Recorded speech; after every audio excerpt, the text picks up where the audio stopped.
আমার নাম বাসা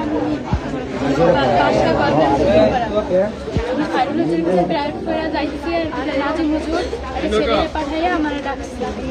আমি পরে আসি আমার ডাকছে, আমি আসি নাই, পরে নাজিম হুজুর নিজেদের ডাকছে।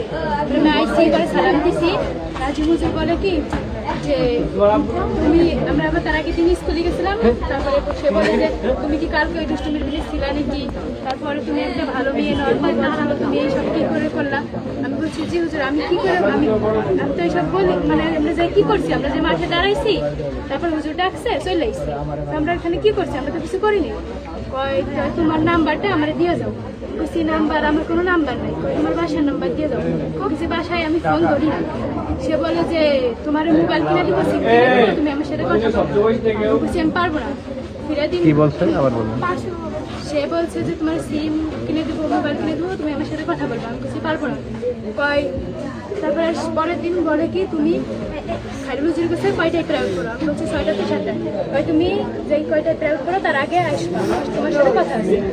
আমি আসি নেই, পরে এমনি যে কয়টায় আসি সে কয়টায় আসি প্রাইভেট এসি। পরে উঁচু দেখি কি 2 তলায়, পরে আমার ডাকছে, ডাকার পর বলে আমি ডাকছে, পর আমি যাই নাই। ফিরা নিজে নিজে আইসে বলে কি তোমার না ফোন কিনে দিতে চাইলাম, তুমি সেই ফোন ওনাদের কথা কিছু বললা না যে দেওয়া। আমি বলছি আমার মানা করছে বাসার থেকে কথা বলতে, আপনার সাথে কথা বলবো না। পরে আমার উপরে নিয়ে গেছে ডাইকে, পরে আমি গেছি যাই, আমি সামনে দাঁড়াইছি। সে বলে তুমি এখানে দাঁড়াই থাকো না, ওইটা বলতো এখানে কোনো জায়গায় যাবো না। আমি তো একদিন ওই দিনকে আমি এক জায়গায় যাবো, আমি বলছি আমি যাবো চলে, আমার এক জায়গায় যাইতে হবে, দরকার আছে। সে বলে তুমি কোনো জায়গায় যাইতে পারবে না, এখানে দাঁড়াই থাকো না, ওইটা বলতো। পরে আমি অনেক বলছি, তারপর সে বলে যে তুমি তাহলে কেসি গেটের সামনে দাঁড়াবা, তুমি ক্লাসে যাইতে পারবে না, কেসি গেটের সামনে দাঁড়াবা, আমি একটা ছেলেরে দিয়ে বা মেয়েরে দিয়ে তোমার বেকানাই দেবো। পরে একটা বিটি রে বলছে, সে বিটি আইনে দেয়নি, পরে আমাকে ক্লাসে সাদিয়া পরে বলছে, পরে ওয়াইন। আচ্ছা ঠিক আছে, তাহলে এখন আমি কয়েকটা প্রশ্ন করি।